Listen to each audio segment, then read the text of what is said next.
Oh. It's the Zoom mute curse. Can you guys hear us now online? I did this in class the other day. Like the whole class, 4 people online were like, it's the Zoom chat at me. And Zoom mute curse. Can you guys hear us now online? See, there you go. Yeah, and so we need to whole class, 4 people online were like, no, it's the Zoom chat at me. Zoom mute. Just signed into. Can you guys hear us now online? See, there you go.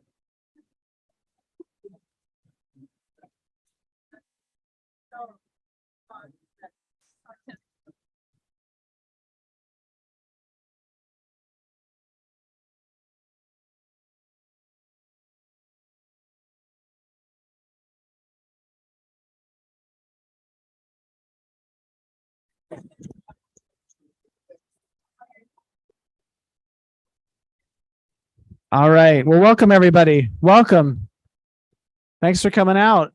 Wow, you guys really filled the room. Excellent. Excellent. Yeah, thanks for coming out. Very exciting to see everyone. My name is Brian Jackson. I'm teach physics and astronomy here at Boise State University. I'm one of your hosts, but your main host is the Astrotech outreach team. You guys want to raise your hands? So these are our outreach students. Or basically are carrying our outreach program, and we'll hear more about them at a future. We should give a present. You guys should give a presentation one sometime. So, but they basically run the show here. So yeah, welcome. Before we dive in and I give kind of introduction to the program and all that, we have a few announcements. Many of you may know that we have a local amateur astronomy club here in town, Boise Astronomical Society. They're boiseastro.org. Do we have brochures out in the front? I don't think we've actually run out of brochures. So the Boise Astronomical Society is a very active amateur astronomy club. They do all kinds of public events as well. And they also do stargazing events. It's the biggest event every year, right, Leaf? Usually. Their biggest event every year is coming up on Friday, January the 13th. So that's the second Friday of January, and we'll make this announcement again next month, so don't forget. But second Friday of January, they're going to host what they call their telescope tutorial. So you want a telescope? Is that what we? Yeah, I got a new scope for Christmas. Now what? Right. So a lot of times people get brand new telescopes for Christmas, and they're like, "This is great. I don't know how to use it." So this event basically allows people to come out, bring their telescopes, and just learn how to use the telescope. And so that'll be again Friday, January 13th. Should be an easy date to remember. Friday the 13th. Yeah. It's indoors. Yeah, that's right. Don't be scared. You're not going to be outside stargazing in like negative 10-degree weather. It's going to be inside. It's so you don't have to. We don't even manage to do any stargazing usually at the event, right? Because it's usually clouded out. But you'll be ready for May when the sky clears. And Leaf right here. Leaf, you want to raise your hand? Leaf here is the vice president of the Boise Astronomical Society, so I'm sure he'd be happy to answer any questions if you have them. Perfect. And then another announcement. Thanks. Oh, hello there. I'm Benjamin Satterwhite. I am the director of the Julius Jecker Planetarium. Also teach out at Capitol High School. We are running a piggyback show off of the first Friday event. So we got second Fridays as well, but we're doing third Thursdays. Yeah. So if you haven't been to a third Thursday Planetarium show, I highly recommend them. We actually had a good draw, so we ended up breaking it into 2 shows. We're doing a 6:30 kids show, got some interactives, and then a little bit of eye candy short show for them. And then 7:30 is for adults, 12 and up. So if you guys want that nice quiet option, that's a good one. If you haven't been to the Julius Jecker Planetarium, we're out in Capitol High School. So we're on Milwaukee and Goddard. We got a website, the Julius Jecker Planetarium. You can just search it, it'll come up, or we're underneath the Capitol High School. So feel free to come on out. It's free to the public, starts at 7:30, and it'll go for around 1 hour. And then if you want to bring some kids out, 6:30 is when that one's going off. So should be really good. Yeah, that looks great. Yeah. And in December, we're bringing back the Star of Bethlehem show for those that maybe recall. So prepare yourselves. Thank you, Brian. Nice work. Excellent. All right. So lots of stuff, lots of space science, lots of astronomy. Great. And so you're here, you probably know, but you're you're at the First Friday Astronomy event. These are events hosted by the Boise Physics Department. And these happen on the first Friday of every month, 7:30 p.m. Mountain Time. They're in this building this semester. We're hoping to move back over to the education building next semester. Right now that lecture hall is under construction, so we can't use it. So we're here. The next one will take place on December 2nd, I believe. December 2nd is the first Friday of December.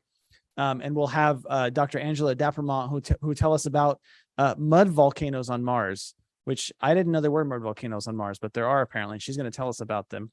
So come for that. So again, first Friday, 7:30 p.m. Mountain Time. It happens every month. So even if school is out, we still have the events. So keep an eye for that. Sometimes people get confused and they think the school's on holiday, so we don't have the event. No, it happens all year, 12 months a year. And if you can't make it in person, we will also live stream it. This is not probably legible, but this is our YouTube live stream, boi.st/astrobroncos live. And I think we have brochures with this on it, don't we? Out front. So if you can't read this, which probably you can't, you can grab a brochure on the way out. And so this is live stream. Actually, right now we're on YouTube. All of them are recorded online. So if you missed one a couple months ago and you're like, I'd love to see that one from a year ago, it's just on YouTube. You can watch it totally free. This event is, in fact, donation supported. So if this is the kind of program that you're interested in, you really enjoy, consider giving to our program. That your donations pay to bring the speakers in. So that's a really important component of the program. So, okay. And with that, it's a great pleasure to introduce our speaker for this evening, Carol Cole. Carol is if you know Carol, she's like a dynamo. She's like an engine unto herself, moves mountains. She was in the Forest Service for many years. You said 30 years, right? Forest Service for 30 years, in the Park Service. She has a wide range of experience doing public outreach, public programming, volunteer organization, and she's really the driving force behind what we're going to hear about tonight, which is the Dark Sky Reserve in Central Idaho. And with that, let's welcome Carol Cole.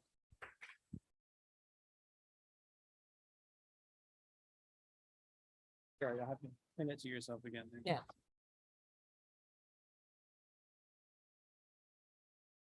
Does that work? Or can you turn it off? You might have to put it a little higher. I always think this whole. Yeah, I use my hands too much. Does that work?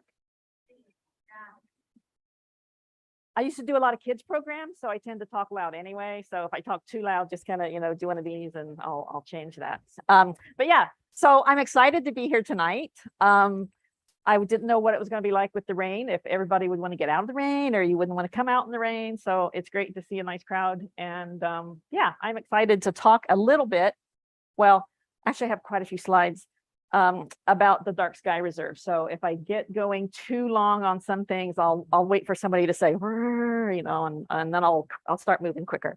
But yeah, so I think we're going to talk about the Dark Sky Reserve and about light pollution, which I'll talk a little bit about the light pollution in the Treasure Valley as well. So I assume everyone here is from the Treasure Valley, right? You didn't like drive out from Oregon or somewhere. And so how many of you are astronomers? Or like to go out and look at the stars? How many of you are, let's see, rocket scientists? Oh my goodness, how exciting. My background is more in social sciences, so I will put that right out there. If you have a lot of questions about how some of the science behind this works, I'll have to get someone else to answer those questions. But I'm happy to talk about how we put the reserve together and how we're dealing with light pollution. And one more question, I guess, is, how many of you have been up to the Dark Sky Reserve? Up to anywhere between Ketchum and Stanley? Okay. Hopefully most people have. But it's a pretty amazing place. And we have super dark skies there. And here I've noticed just driving in, it was still light when we drove in, so we'll see what it looks like when we come out. But Boise has a lot of light.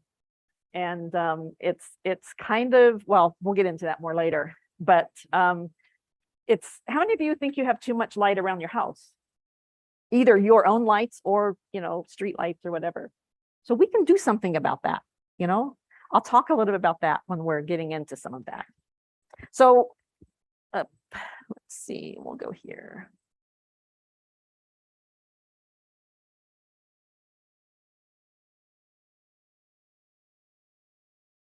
Or not.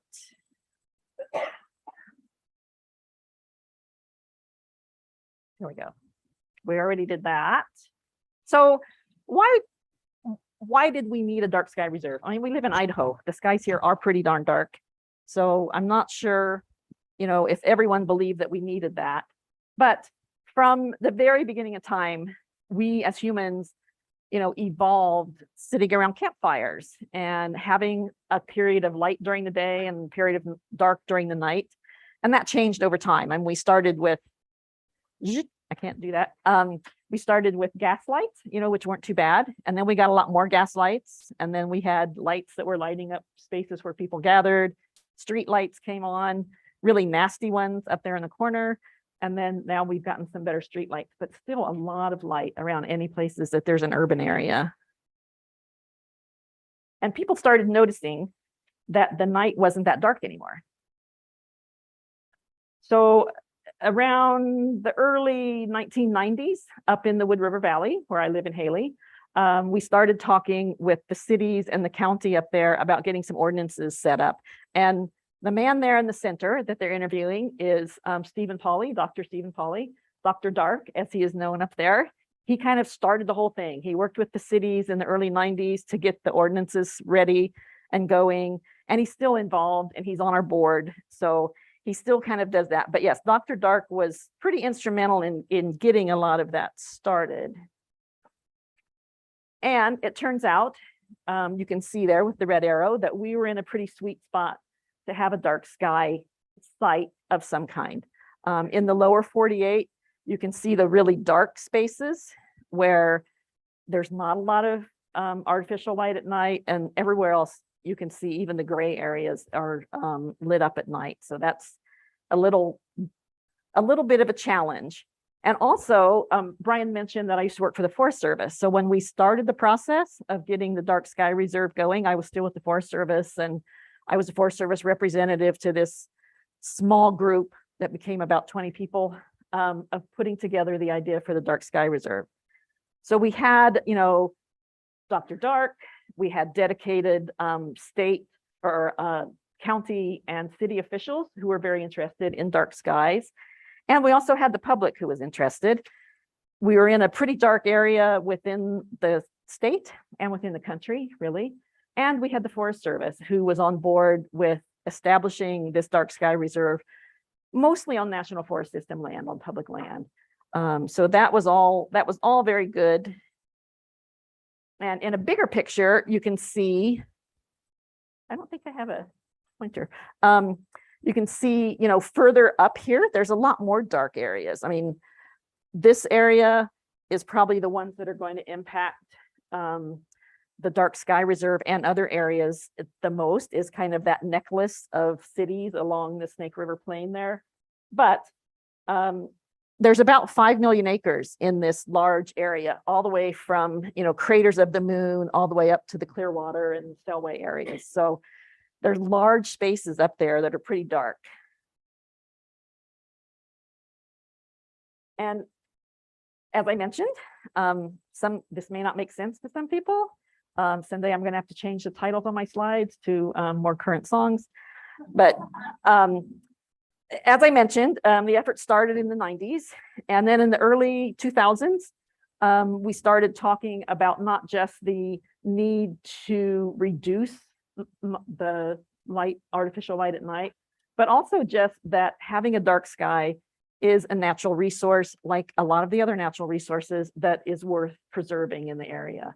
And some areas, I was still working for the Forest Service then, there was a new area, the Cosmic Campground was the first Forest Service area that was a dark sky designated site. And that was in New Mexico, I believe. And they actually have that in their forest plan, that they identified not just fish and wildlife and water and air, but they actually designated the night sky as a resource that they would consider when they're planning actions within the Forest Service. So that's kind of a new thing. That I was kind of surprised actually to learn that, but I thought that was a very good sign. And the discussion then, went on into actually talking about what we were going to do. We had some just general discussions with some of the mayors and other folks in the area about what we might be able to do there. Ketchum actually was looking at becoming a dark sky community, and they did do that. They got their designation for that, but we thought the reserve idea was the best. And the International Dark Sky Association is the international organization that designates dark sky sites throughout the world. They have about 200 now that consists of dark sky parks, dark sky communities, dark sky sanctuaries, different kinds of places. But the Dark Sky Reserve is what we looked at for our area because it really did focus on that collaboration, which with the Forest Service, we already had that with some of the communities in the area. So it made sense that we could all work together to preserve that dark core of the area. And then, I want to do this. And then in December of 2017, we got our designation, and we were the first dark sky reserve in the US. At that point, I think there were 12 others throughout the world. Now there's about 20. But even IDA, the Idaho or the International Dark Sky Association, was surprised at the media interest that came from that. I don't know what it was. I think part of it, if you think about it, this was in December of 2017, and there was the eclipse, that was kind of happening kind of in the lead up to that. So I think a lot of people were just more interested in what was happening in the night sky at that point, or well, not in the night sky, but just in the sky.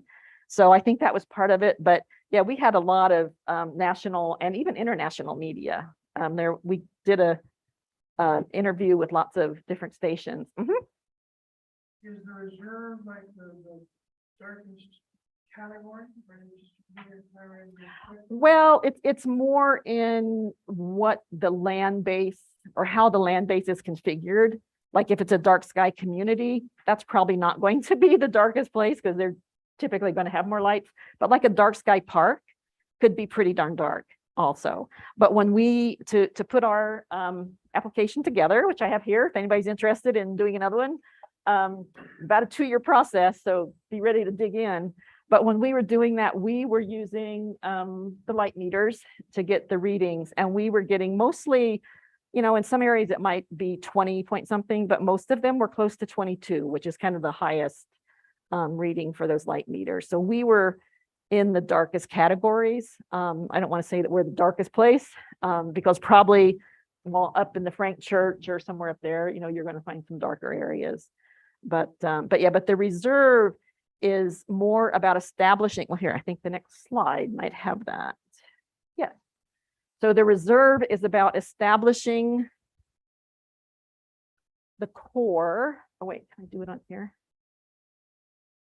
Yes. Is that showing up? Yes. So for us, typically in a reserve, you have a core area that is the darkest part of the reserve. And then the other areas around it agree to support the efforts to keep that core super dark. So it means, that's where all the cities they had to have ordinances to say that they would limit the lighting at night.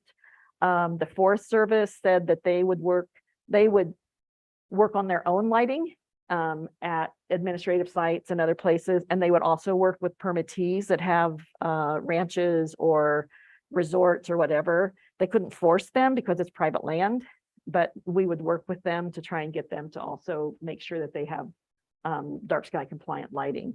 So we established actually 2 cores. So we have a core here that's part of the Sawtooth Wilderness, and we have a core here that's part of the new Cecil DeAndres White Clouds Wilderness, and part of it that's outside the wilderness. We didn't establish the core through the highway corridor in Sawtooth Valley. There's a lot of private land there. If anywhere's going to have some lighting, it would be there. So we didn't think it made sense to have that in the core. Yeah, back there. Why?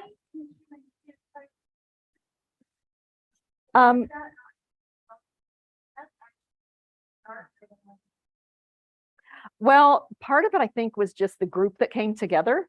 It was based, I mean, if you're familiar with the area, most of this line that is the Dark Sky Reserve, except right there, is the Sawtooth National Recreation Area. And working with the Forest Service, the SNRA was the main Forest Service contact that we had. We talked a little bit about, stretching out this way to at least include the Jim McClure Wilderness, talked about Frank Church. But by the time we got through, I don't know how many different versions of maps that we could all agree on, we were kind of like, it's been 2 years. We kind of want to get something established here pretty soon. So let's start with what we know that we can work on. And we are talking with, we're talking with Blaine County to extend it further south in Blaine County. And we've also talked with Salmon Chalice and the other forests that manage the Frank Church. So we could extend it. I mean, like I said, there's like 5 million acres in central Idaho that would certainly qualify as a dark sky reserve. So it's not, and we can extend that if we can get everyone on board to do that. So it does. And, we already had, I think, because parts over here, there's Elmore County and Boise County and Custer County and Blaine County. And yeah, there were a lot of pieces there already. So we thought, let's go with what we know we can establish right now and see how it works and get more people on board. I mean, when we first started talking about it, part of the 2-year process was just getting it as something that people talk about in the community. We didn't want, even though it was the Forest Service, I was still with the Forest Service at that point. We didn't want to be the Forest Service or the cities or whomever coming in and saying, we're going to establish this dark sky reserve and here we go. This is how it's going to happen. So we really started, with some outreach activities to schools and civic groups and other things, and just talked about astronomy, talked about, astrotourism, bringing people into the area, and just how a dark sky really nourishes us as humans. And it's also important for wildlife and ecological purposes as well. So we kind of built up that interest slowly. And I really do think the eclipse really kind of helped boost that process, because a lot of people who maybe never paid much attention to what was up above them in the sky, that was during the day, but at least they had to stay somewhere probably overnight. And, maybe they did look up in the sky at dark. So anyway, so there's the 900,000 acres. Most of it is the Sawtooth NRA. It includes parts of the other cities. And it really this sounds like a little, flowery, a treasured resource for local residents, but I think it really is. I mean, people really do appreciate it when we do programs or, ask for some kind of support or interest. Nobody ever says, oh, no, we don't like dark skies. It's like everybody wants to see the stars, right? So it works pretty well. So when we did jump in 2017, not all of these were established. There are 12, and there's been some added since then. But we joined a pretty exciting group. If you look at this, it would be a pretty cool road trip to go to all those. Well, I guess you couldn't really do a road trip, but whatever. It would be a pretty good tour to go to some of those other areas. You'll see down here, we were the first reserve in the US, and we were the only one until just April of this year, when the Greater Big Bend Dark Sky Reserve came on board. And that actually it's a truly international dark sky reserve because it includes areas in both Mexico and Texas. And I forget how big it is, but it's huge. So it's pretty exciting. I want to go down there now and see what they're doing. And I didn't say this at the beginning, but I'm happy to take questions. So just holler or put your hand up or whatever, throw something, whatever works.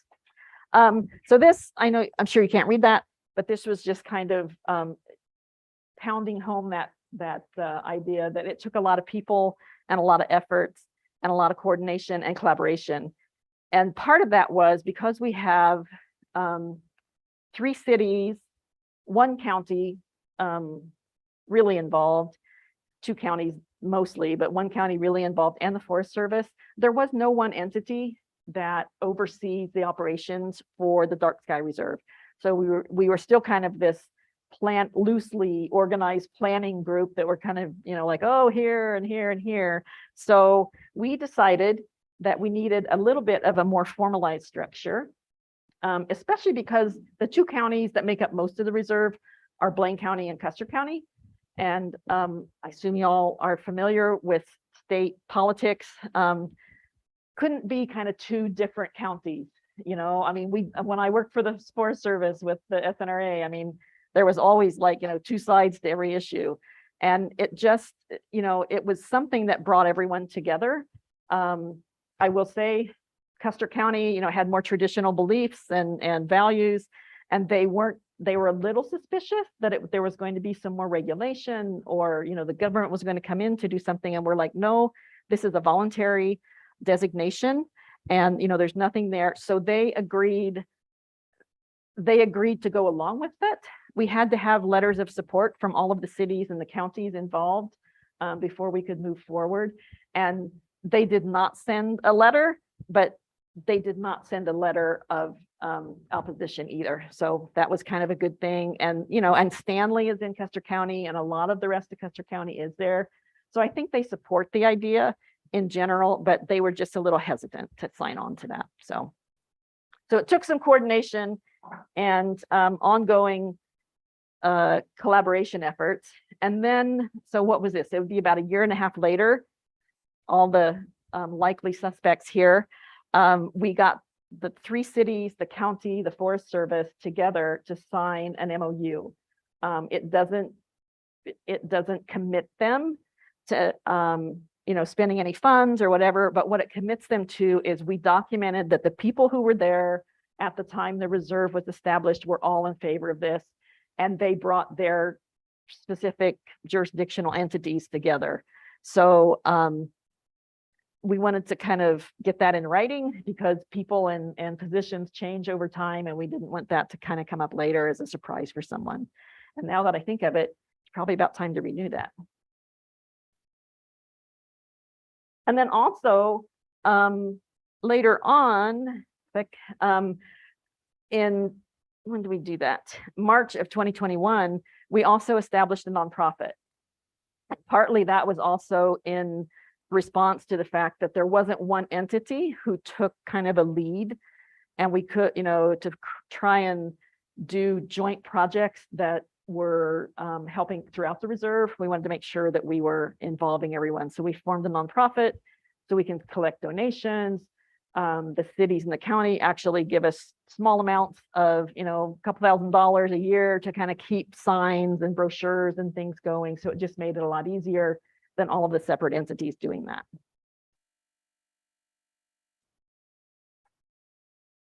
So what we're doing now, and we'll get into a few of the projects. This is the AstroTech group that we were just talking about. And we had the first astronomer in residence this summer. Catherine Slaughter lived up in Stanley for about a month and did programs and outreach activities there for a month with different activities. And then we also have the AstroTech outreach programs that did programs with schools and other entities as well throughout the state and within the reserve. So that's one of the programs that Brian, I don't know, is heading that up here at BSU. And then we are also looking with UCLA, the Institute of Environment and Sustainability with Dr. Travis Longcor. And he actually sent students in 2021 and in 2022, and he has more coming now. He's now working with Brian Jackson on the NASA grant. So that's going to be supported for another couple of years. And they come out to do monitoring, and they bring a camera that has a special lens that just points up in the sky. And you get these amazing photos that I have some other ones here that they took. They were here for about 10 days, I think, and went out throughout the reserve and took pictures. Of course, we had to go out in the middle of the night, so you had to get them really dark. Had to kind of adjust my timing there for a while. But that was another exciting part of it. So they come out once a year and do that. And Travis Longcor is putting together some of the figuring out how to use this and make it more useful for us. But what I'm hoping for is that we can find some local interest in people who have that monitoring inventory kind of background. That is not me. I mean, I'll go out and help, recruit volunteers and man the booths or whatever. But hopefully we're going to find someone and just get a core of volunteers who agree to go out and take a light meter. We do have a camera now. We got a camera donated. So go out 3 or 4 times a year and take some monitoring points throughout the reserve. So if anybody's interested in that, there's a place out there you can contact me. Just scan that little QR code and I'll put you on the list. And the other project that we're working with now, or another one, is that we had a telescope donated last summer. A woman donated it from her brother's estate, and it's a nice telescope. I'm not a telescope person, but I've been told it's a really nice one. We had to do some minor repairs, but now we're trying to find a permanent home for it. And we're working with actually the city of Stanley.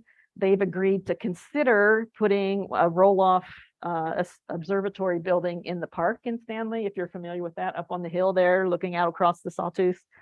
And that's where we've had some star parties with the Boise Astronomical Society. And so we're seeing how that's going to go. That's not completely done yet. We're having some challenges working with the 2 companies that make the buildings. They kind of fell off the screen during COVID, and I think they're just backed up now. So we'll see how that goes. And then the last one that I'll talk about on that is we're evaluating the sky glow impacts from the Treasure Valley. Oh, let me go back. So let's see, Park Creek Overlook. Park Creek Overlook is just about, 5 miles or so west of Stanley. And if you look right here, can you see that? There's a little bit of glow right there. That's Treasure Valley. Which one's this? It's Banner Creek. I don't think I had it from Banner Creek, but we also get a little bit of a glow like that from Galena Summit between Ketchum and Haley. And if you think about it, miles wise, it's not that far away probably, but there's a lot of mountains in between. So I can't imagine what it looks like down behind those mountains. Well, I can, but I don't really want to. So this was a light map that shows where the light is coming from. And if you can see the reserve, and the surprising thing for us, this was when we were just getting ready. Well, first we saw, before we knew it was Thompson Creek Mine, we saw Stanley, we saw Ketchum and Haley, and then we saw this, and it's like, is that Chalice? It's like, oh no, Chalice is up there. But this was Thompson Creek Mine, and this was taken when it was more active. So their lighting has decreased a little bit now, but I have a feeling when they ramp back up operations as they come and go, that's going to be something that we're going to have to look at as well and see if we can mitigate some of that coming into the reserve. But the big one, of course, is over here. There's Boise, but I'm going to broaden that to just the Treasure Valley. I'm not going to just pick on Boise. But it was surprising. I mean, this light purple is the Sawtooth Wilderness. And it was surprising to me that the west side, this would be the ridge that kind of separates it. The west side of the Sawtooth Wilderness is actually brighter than Sawtooth Valley, where there are people that live there with lights and things. So, but we've known that all along, that it's not going to be lights coming in from within the reserve that's going to be our challenge for light pollution. It's that necklace of brightly lit cities that's along the Snake River Plain. So, and that will also be an issue for Craters of the Moon, which is a dark sky park. And Bruno Sand Dunes was also thinking about going for dark sky. So we have some ideas to talk with folks in the Treasure Valley, and just, to have a meeting, not to come in and whine about anything, but just to say, hey, we have this dark sky reserve, and we're trying to make sure that it maintains a dark sky for into the future. And here's how we can work together to make sure that happens. So I'll come back in a year and let you know how that goes. So that's how we became a reserve. But why did we become a reserve? And this kind of shows that it was a combination of being in the right place at the right time and having the right people involved. And also it was the right thing to do. But really, it's the increase in artificial light at night that's the issue. These are maps that are made up from sky glow. And if you can see, I mean, obviously the 1950s is the actual mapping, the 70s is the actual mapping, 1997 was when this was put together. So at that point, 2025 was, 25 some years in the future.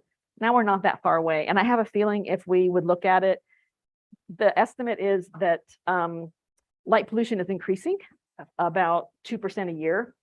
So it's not hard to imagine that a lot more of this could be lit up in the future. So what do we mean by light pollution? There are a lot of different definitions, like there are with a lot of things, but really it's just, I think it's just the inappropriate light or excessive light at night. There's also light pollution that can happen during the day, but for the most part, it's that artificial light at night that we're concerned with. And there are kind of three general types, if you think about it. There's sky glow, glare, and light trespass. So we'll talk a little bit about those. Sky glow, I mean, that's what we saw on the map or on the camera. It's just that dome of brightness that's over any major city for the most part. Or, it could be over a large dairy operation where they have the big lights out. Or it could be places that have a lot of greenhouses and they have them on at night for whatever growing purposes they have there. So there's different sources of that, but most of it you think will come from an urban center. So this is actually Tucson. Tucson is pretty amazing. That I think Tucson is probably a little bit bigger than Treasure Valley. I don't know that off the top of my head, but the International Dark Sky Association is based in Tucson. So they have been doing some really creative things with their lighting. We were there for a meeting a couple years ago, and they went out to a soccer field, and it was amazing that they had, I think they had 4,000 Kelvin on the soccer field, but they had it was cut off. I mean, you could step on the field and there was enough light to play soccer and, parents to see their kids playing, and you could step off to the sidewalk and it was just dark. So they put some real effort into really shielding those lights and making sure that they're lighting up what needed to be lit, but not so much lighting the rest of the world. So the next one is light trespass. And sometimes light trespass is addressed in city ordinances, but sometimes it's not, because it's a harder one to really, it's a harder one to enforce, I think, because sometimes you're talking about just that ambient light that comes out of people's houses, not even external lighting. And most, I would say, probably all dark sky ordinances that cities have just address exterior lighting. It doesn't address interior lighting. And up in Ketchum, Sun Valley, people have the largest chandeliers I've ever seen behind a wall of glass. And when we did our inventories, it's like that to me was more concerning than other lights that they might have had outside. But you can't really go up to people and ask them about their internal lights. But this is one, light trespass is one that when people do ask me about, oh, my neighbor's light, whatever, but it might comply with whatever the dark sky ordinance is because it's shielded and it's this and that. But I tell them to look into light trespass or ask the city about light trespass issues, because even if it is a compliant light, if it's still shining into the wrong area, I think Ketchum's ordinance has that, and Sun Valley just redid theirs and it has that as well. So they could ask, they could approach it from that light trespass issue. But yeah, it's hard if you have a neighbor that has a light shining right into your bedroom. So, and then the next one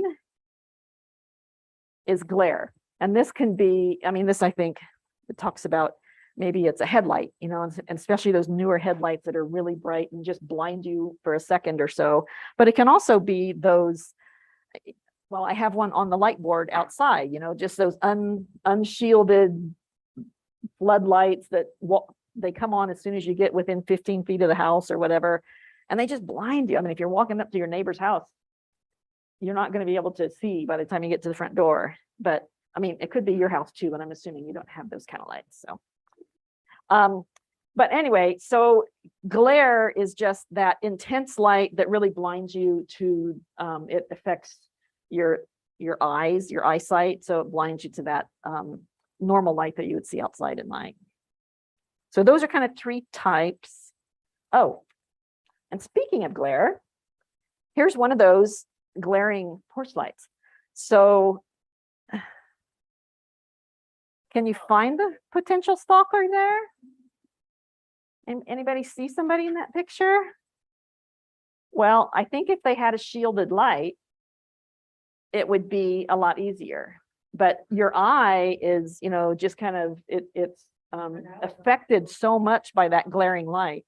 So this kind of comes back to, one thing we hear from people is, oh, but we have to have light, we have to have bright light for safety. And it's like, well, but you have to light the ground because that's where you are and that's where you want to be safe, unless you're like on a hoverboard or something.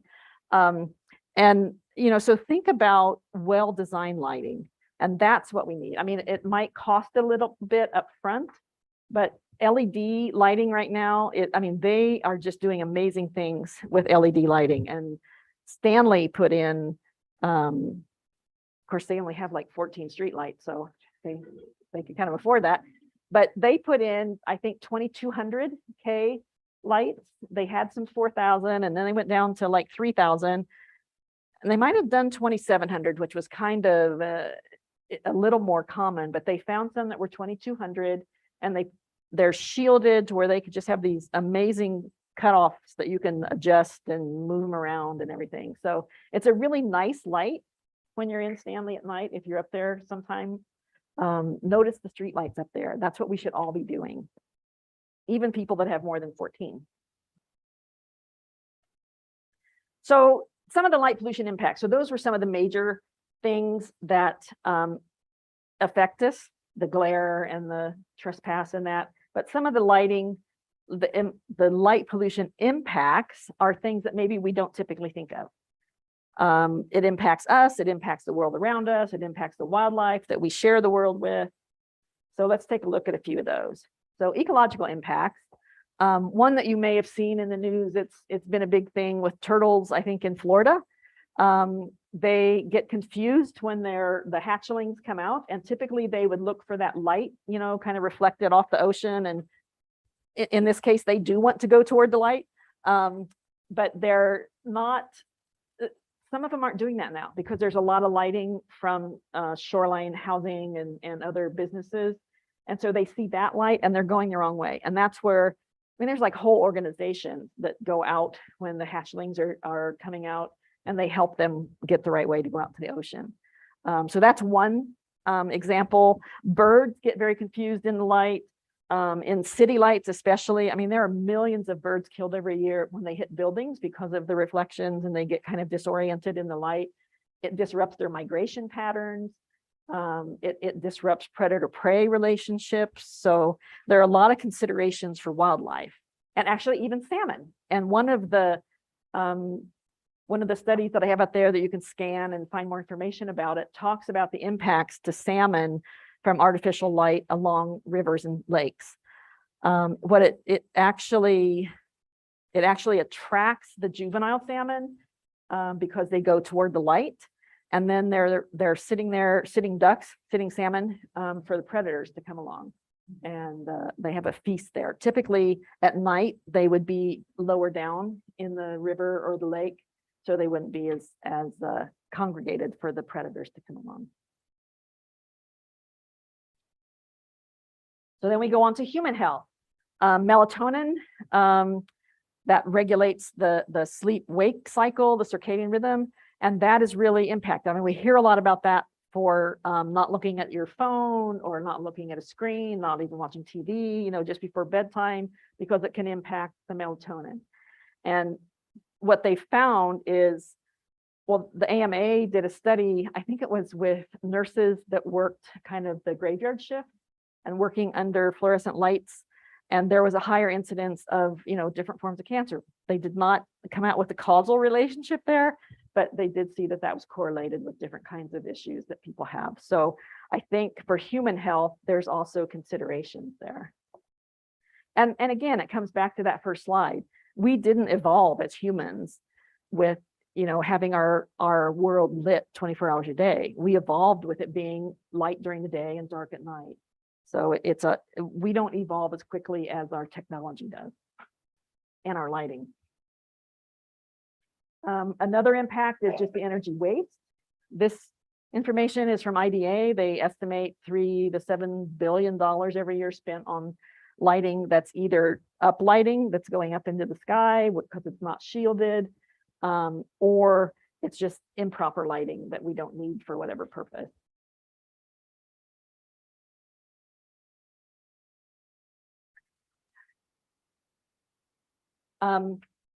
So, and the last thing that really is near to my heart, I guess, is that shared heritage.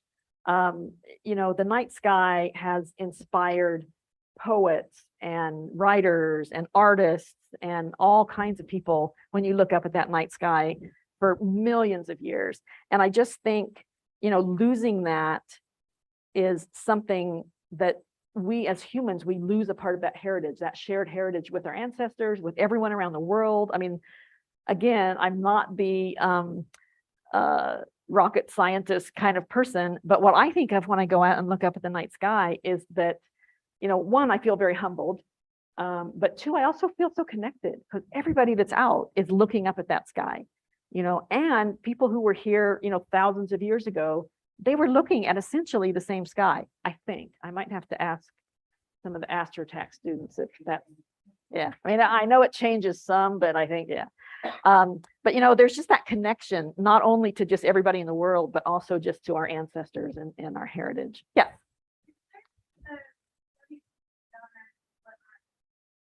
Like so many people in this world have not actually seen the country. I could live in a town of like 90 people. I could go out my back door and see the Milky Way every night if I wanted to. I grew up looking at that beauty of that feeling so small, but feeling so connected, like you were talking about. Yeah. And I feel so blessed because I was able to do Yeah. that, but I know that I am in the spirit. Yeah. And that's why you guys doing this. So there you go. That's perfect lead in. That was perfect. So yeah, so this to me is really sad. You know, it's just, yeah. And I grew up on a farm in Ohio in a very rural area. And, you know, I mean, not only was it super dark, but we also had, you know, horizon to horizon because it was also super flat. But it was pretty cool. And it's really sad to me. And I think that robs us of some of our heritage and some of our connection to each other by not being able to see that. So let's see. So now we get to a little bit more of how we can all be involved. So there are two things, and I think I have the links on the page of scans out there. Globe at Night is one of them that you go out. They have an app and a website that it tells you on certain days of every month. You can go outside and they tell you which constellation to look for. And all you do is you go outside, you know, wait for 10, 20 minutes. And then you record, the one I'm thinking of is Orion, and you record how many stars in Orion you can see. And you just send that into the app and you're done. And what they do then is they take all that information and correlate it to see, it has to be, you know, not a cloudy night or whatever. So there are some parameters there. But it's a pretty cool thing that anybody can do it, you know, school groups, kids, adults, anybody can just walk outside, you know, kind of late at night. So if you're an early to bed person, that may not work so well, but it's a pretty cool thing. And that's an international one. And then the other one is there's on your phone, you can get the Dark Sky Meter app. And with that, you can go outside and record actually kind of the same information that the sky quality meter records, but you don't have to go buy a sky quality meter. If you're going to use this information to send into IDA for our reporting, we do need to correlate it with one of the meters or something to make sure we're getting accurate readings there. But there's an app that you can put on your phone and you can just go out and see like how dark your sky actually is, which is kind of cool. And it also kind of clues you into not going out on a cloudy night and, you know, being around a new moon. So, and then there are other apps that you can do also. But this is a way just to get more and more people involved. So for lighting ordinances, like I said, all of the cities in the reserve have lighting ordinances. Some have actually updated them with more current information from IDA to make sure that they have, We started out, I think, at 3000 K was the acceptable lighting for public lighting for street lights and other things. And they've now pushed it. They're still accepting 3000, but they're really requesting now that people go to 2700, which is a much warmer light. Are you familiar with Kelvin lighting? The higher you get, the bluer it is. Somebody might be able to correct me on this. The lower you get, 2700 is like incandescent lighting that we used to have just with all of our incandescent light bulbs. And if you go up the scale, it just is more harsh. And I always call it that, industrial hospital lighting that just kind of blares everywhere. And I've talked with some other cities. I've talked with McCall, and there was someone from Pocatello. I don't know if they ever followed up on it, but other people that have asked how they can work with their city to get ordinances in place. I don't know. We're gonna have to find that out when we talk with cities in Treasure Valley, but I don't know how many cities here might have that. Does anybody know if Boise has a dark sky ordinance? You don't know, or you don't think they do? Okay. Okay, well, we'll see about that. I'm hopeful. Great. So here's 5 easy questions to evaluate the lighting around your house, whether it's the lighting on your house or whether it's your neighbor's lighting and you want to have a friendly coffee and kind of talk to them about their lighting, or a beer if that's more appropriate. But first, if it's useful, you should only have a light if it's needed, and it should have a clear purpose. It should be there for a reason, I guess. And if you look around your house, a lot of times you might find some lighting that's like, oh, why do we have this uplighting in this tree that died 10 years ago? Well, first, why do you have an uplight to start with? That's kind of a no-no. But anyway, but just to look around to see if it's actually needed. And then target it. And that's about shielding, to make sure that it's lighting what needs to be lit. We don't need light going up into the sky. It's a waste of energy. It also makes it harder to see the stars, confuses birds. There's a lot of things there to not have that. So shielding is good. Low level, again, that's kind of the same thing. That can be the color of the light, but also just the intensity of the light. That it doesn't have to be, a 500 watt bulb, even if it's a lower Kelvin factor, but you probably don't need those bulbs there. Plus, they're costing you more money. And controlled. A timer, motion sensor, or something like that is really helpful. And actually, with going back to the safety issue, the motion sensor lighting is actually a much better kind of lighting to have for safety, because you actually see something change and something came in. You just want to make sure it doesn't change every time a moth flies by. So you have to get the right kind of light there. And then also just to use warmer colors. It's more pleasing to the eye, and it's also much healthier. So we can make a difference. And I think just, changing the light around our house. I mean, that's the one thing about light pollution, is it's a type of pollution. Like, yeah, there's air pollution and there's water pollution and, lots of other things that we can make small impacts to that. But those are things that are lots of times kind of beyond our control. But with light pollution, you can flip a switch and make a difference.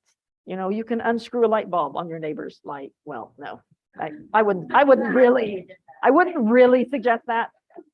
Especially if they're home, I would not suggest that. But there are small things that you can do. And the good thing about light pollution is the moment you do that, you're reducing the amount of pollution. It doesn't have to wait until, the water clears and the air, we get all the smoke out of it. So there's a real impact there. So the key for me is that our individual actions make a difference. And it really is, I have it here, the right light in the right place at the right time with the right control. So if we think about that, and there's a lot of resources on the International Dark Sky Association website. And we have some resources. There's brochures out there if you didn't pick some of those up. Our website is Idaho Dark Sky. The international one is just darksky.org. So those are both easy to remember. And they're Idaho or darksky.org has a lot of information about how to talk to your neighbors. you know, how to talk with the city about writing an ordinance. So there's a lot of resources there. I would like to see as any, I mean, I've kind of just gone on and on here. I could go on forever, but I do have one thing I would like to show you, unless there are other questions. This, I just love, well, you'll see. I think I made this work before.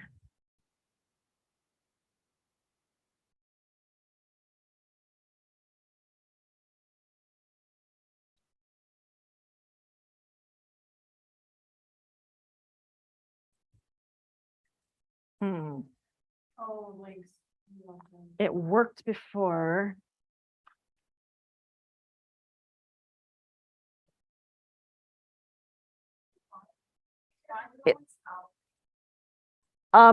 It's the, have you ever really seen the moon? It's showing over here, but it's not showing here.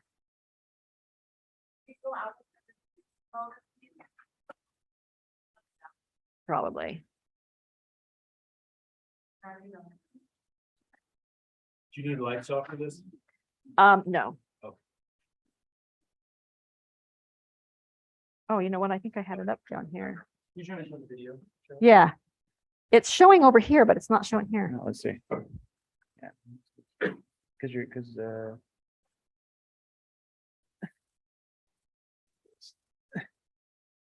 Oh, okay.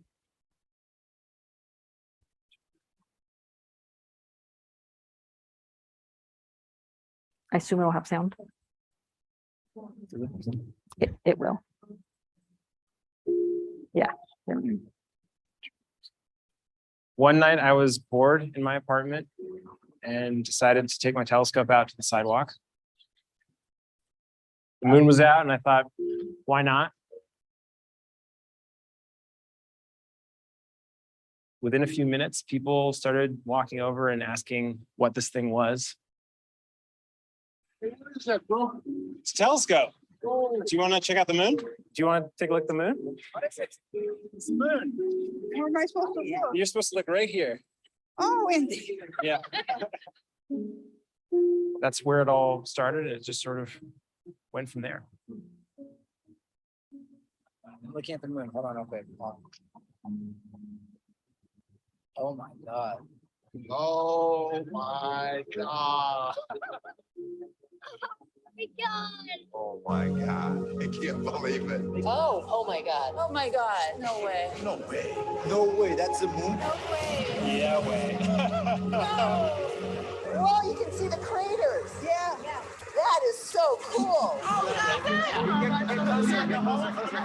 Get wider. Whoa. What? What? Look at the edge. I want to see more of it.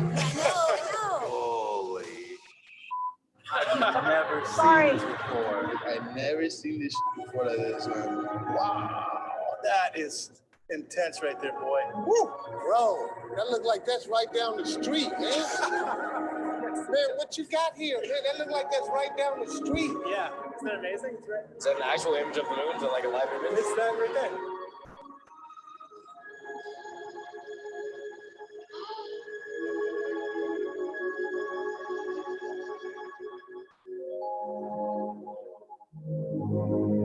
To be able to see it up close and feel like you could almost reach out and touch it, and that's what makes it real to us. That is incredible. I kind of felt like I just landed on the moon. It makes you realize that we are all on a small little planet and we all have the same reaction to the universe we live in. Wow. Whoa. Wow. Oh, wow. Wow. Yeah, wow. I think there's something special about that, something unifying. It's a great reminder that we should look up more often.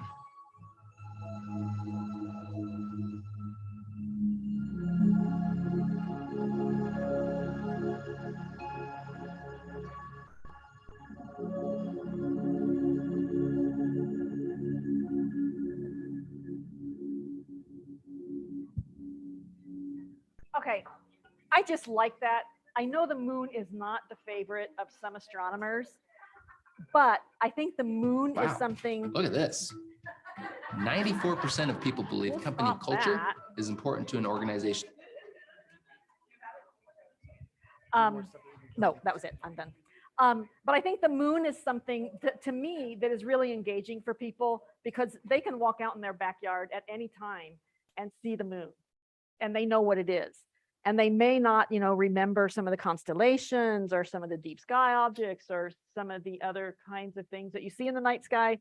But, everybody can go out and see the moon. And I think that's what this video shows is that it's something that really does connect people and it just blows them away. I mean, nobody said, oh, that's nothing. Everybody was pretty amazed. Of course, he probably cut those out. But anyway, I think to me, it's just that inspiring part of what the night sky is about. There are health concerns and ecological concerns and a lot of those other things.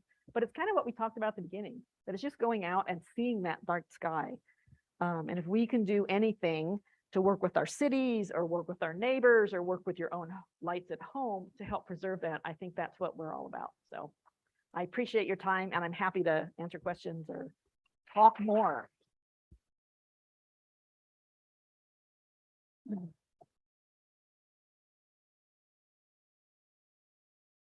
But Okay, questions for Carol? Oh. Questions for Carol? Yeah, go ahead.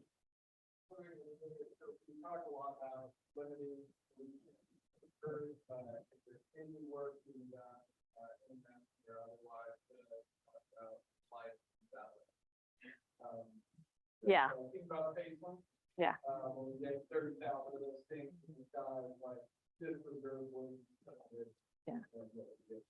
Yeah. And I know that IDA, the International Dark Sky Association, has put some real effort and had some I don't know if they lobbied, but certainly advocated for consideration of how much more of that or how that happens in the future. They're not a government organization, they're not a government entity, but they certainly do advocate for thinking about those kinds of things before government agencies just allow that to happen.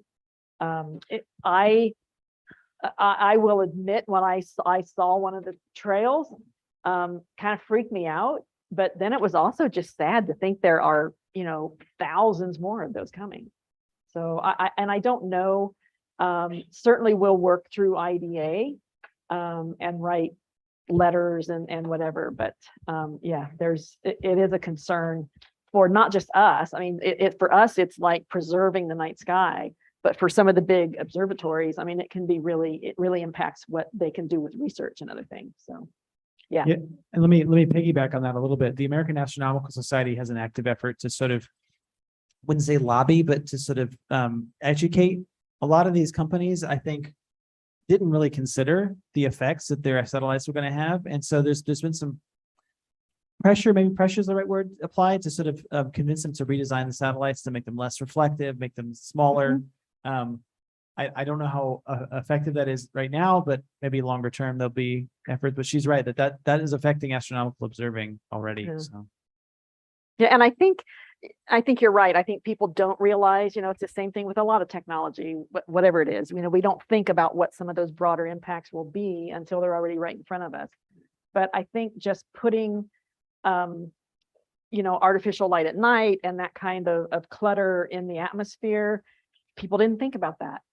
And I think through our efforts and our collective efforts, we can put that up as something else to think about. Yeah, we don't, we're worried about what might fall down to the earth or whatever, but we should also worry about what's up there while it's up there. let me ask a question that's online here. Thomas asks whether there are any astronomy parks in the reserve. We're actually working on that observatory to see if that might happen up in Stanley, and we don't have any specific parks. It's kind of weird when people call or email and they say, oh, well, where do I go? I want to come up to the reserve. Where do I go? And it's like, well, there's 900,000 acres. You can just like park your car and get out, wait 10 minutes and you're there. But we are working, and that's where I think having an observatory or somewhere that you could kind of direct people to. We're working on getting some interpretive signs and like a dark sky trail put in. So there would be some infrastructure on the ground. But right now we don't really have that central place. Other questions for Carol? Other questions? It's beautiful. How many of you been out to there? You probably did this already. How many been out to the Central Idaho Dark Sky Reserve? Yeah, and if you've been in that area between Ketchum and Stanley, you've been there and probably didn't know that Yeah. you're in the reserve. It's an incredible site, just amazing. Yeah, we really need Cool. to do something to help Yeah, yeah. maintain it. And we do a role with Boise Astronomical Society. We try to do a star party up in Stanley once a year. We have solstice events in Ketchum in June and December. So we do have some activities and other things, public events, but right now we don't have that place. So we'll see how that goes. Yeah. Any other questions? Well, let's go ahead and thank our speaker again. And if you want to start writing an ordinance for your city, here's some examples. I'm sure she's happy to stick around for Yeah. additional questions. There's brochures on the front table there as well. Have a good weekend and join us again in December. Great, I was following the live stream. Oh, really? Oh, good. Oh, I'll turn this off.